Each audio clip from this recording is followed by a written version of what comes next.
Mas, Luiz, eu queria passar aqui para ti, acho que aqui é uma pergunta mais macro, mas como isso pode afetar aqui o mercado, a Bolsa. Né? O Flávio Rodrigues, também de Salgueiro, aí, amigo nosso, tem perguntado sobre essas injeções de recursos na economia. Né? Em 2008, os bancos centrais mundiais tiveram uma atuação muito forte com política monetária.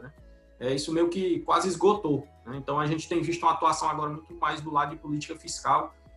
Ele pergunta quais seriam o resultado dessas políticas. A Edeilma, de Jupi, também em Pernambuco, ela pergunta se não é hora de fortalecer a economia através de reforma tributária. Especificamente, ela fala aqui sobre taxação de fortuna. Né? Eu acho que isso não vai caminhar agora. Né? E aí a gente tem...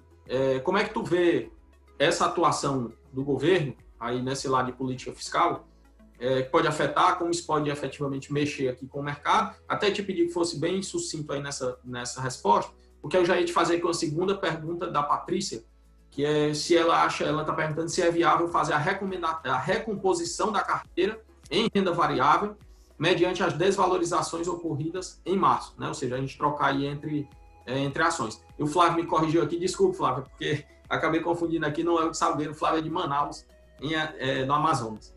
Mas, Luiz, aí essa questão, então, as duas perguntas, a questão de política fiscal, né, como isso deve afetar, e aí se é viável fazer essa recomposição dentro da renda variável nesse momento.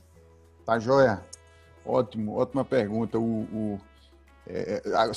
Antes de entrar nessa questão, com relação ao que o Juan falou, da importância do horizonte de longo prazo na Bolsa, a gente aqui a empresa foi fundada em 1997, a gente tem 22 anos e a gente tem cotas registradas nesse período e a performance supera em muito o CDI, o Ibovespa, o dólar, a inflação no período.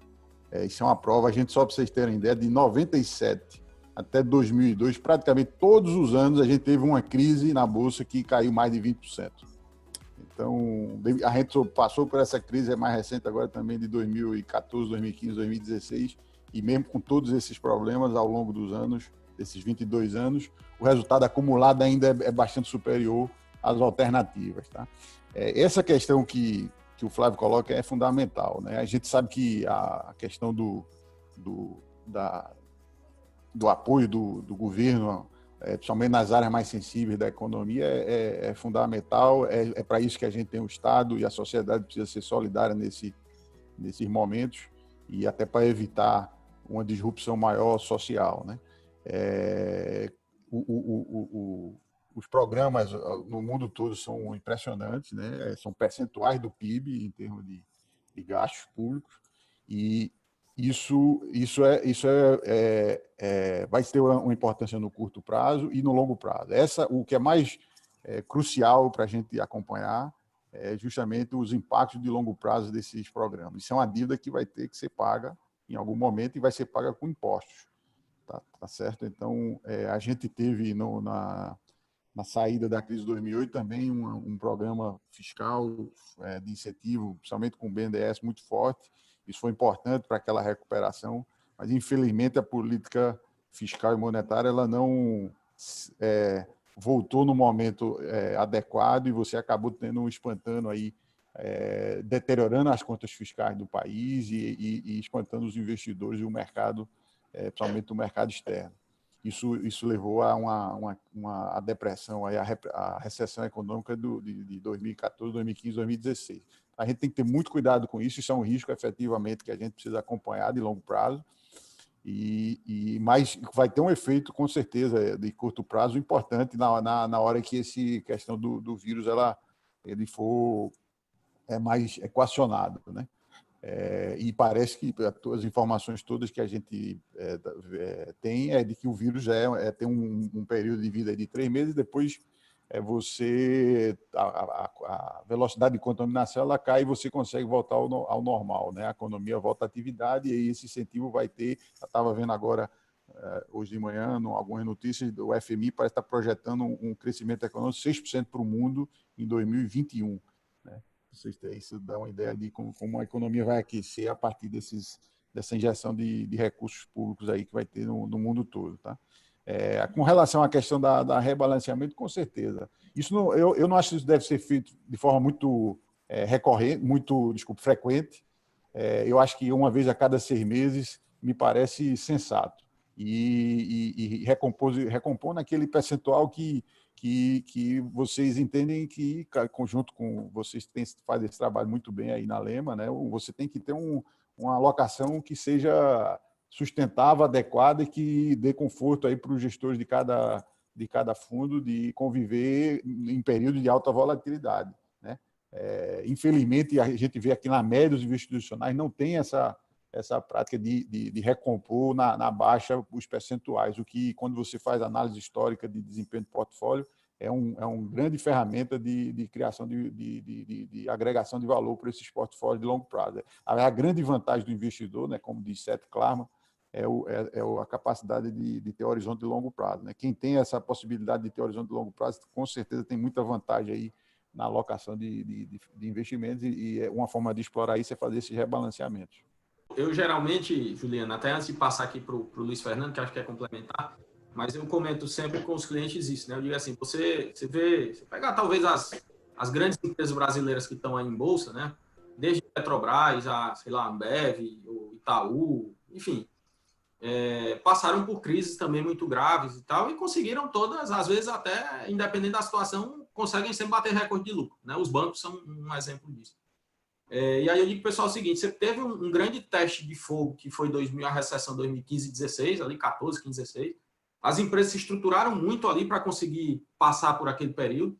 Então, elas se estruturaram, melhoraram a questão de tecnologia, de gestão de pessoas, de processo, de tudo. Estavam prontas para o Brasil decolar dessa vez, né? Então, as empresas estavam muito bem preparadas para o Brasil voltar a crescer. E a gente vem e pega uma crise dessa de surpresa. As empresas continuam estruturadas. Essa crise não desestruturou as empresas, principalmente essas que estão em bolsa, que a gente está falando das grandes empresas no Brasil. A estrutura que elas montaram nesses 4 anos atrás aí está lá, está posta. Só que essas empresas hoje, que em ano passado você compraria por um determinado preço, as pessoas estavam investindo em ações, hoje essa mesma empresa está valendo 30%, 40%, 50% do que ela valia. E quando ela estava no preço do ano passado, você ia pagar. Hoje essa mesma empresa está com 50% de desconto, e as pessoas ficam na dúvida se compram ou não. Obviamente que a gente está falando aqui de investidores que têm prazo. A gente está falando de RPPS. O cara que está pensando em fazer isso para daqui a 1 mês, 2 ou 3, obviamente ele pode ter dificuldade. Mas para quem tem prazo, eu particularmente vejo como uma oportunidade muito boa, né? Mas, Luiz, você queria complementar aí? Não, é isso aí. É muito interessante esses conceitos que Juliano e Juan colocaram aí. É o que a gente também aqui tem enfatizado para a equipe diariamente. Essa questão do que Juan fala, eu vi uma expressão em 2009 que explica bem esse viés aí do mercado, que é um viés de perpetuar o status quo, né? O mercado, os analistas, até por conta da modelagem de precificação que o Juan falou, né? A modelagem de precificação de ações é você projetar o fluxo de caixa para o infinito e trazer isso a valor presente. Então, quando você está numa situação, e aí funciona tanto para o pessimismo como para o otimismo, você perpetua aquela situação atual, né? Aquela situação de pessimismo exagerado ou de otimismo exagerado. Eu me lembro, essa expressão eu vi em 2009 e marcou porque a gente tinha passado por 2008, que foi um ano muito interessante, que ilustra bem esse viés, aí, esse problema de análise que o mercado está sujeito, e recorrentemente a gente vê isso na história. 2008, primeiro semestre de 2008, foi o ápice daquele rally da década de 2000, né? Começou em 2002 e em 8 mil pontos o Ibovespa, e chegou no final de 2008, na verdade no primeiro semestre de 2008, né? Em torno de maio de 2008, ele chegou a 75 mil pontos, né? Quase 10 vezes o patamar inicial.